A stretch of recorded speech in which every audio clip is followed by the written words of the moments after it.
Kua tīmata te whakawā I te kaunihera ārohe o Kirikiriroa me tāna ture e kia nei ko Variation 21. Nā Waikato Tainui tēnei take I hari ki te kōti I tō rātou whakapono he mahi mūrere taua ture nā te kaunihera kia raru ai rātou. Kāore I pērārawa te nui o ngā tāngata I tēnei hīkoi, engari anō te kaupapa kei runga I o rātou pokohiwi. E toi maha ana mātou, e takahi ana tō mātou mana I te ahuatanga o te ture hou a te kaunihera. E hari ana a Tainui I te kaunihera o Kirikiriroa ki te kōti, mā raro, mō tā rātou ture e kia nei ko Variation 21. He ture hei whakahō taitai I te mahi whakatūtari, toa hoko hoki ki ngā wāhi hokomaha pēnei I te rapa no Tainui.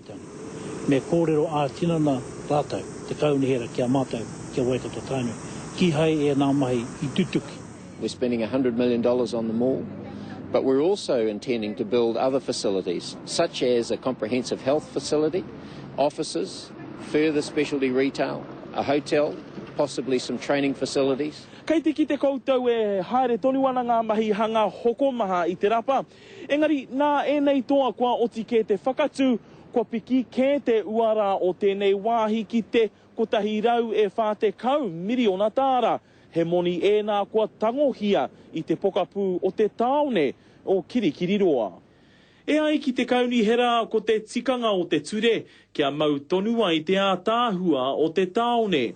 Ko te whāinga o Tainui ki roto I te kōti, kia turakina a Variation 21. What's the likelihood of that happening, Mike? That's entirely in the hands of the judge.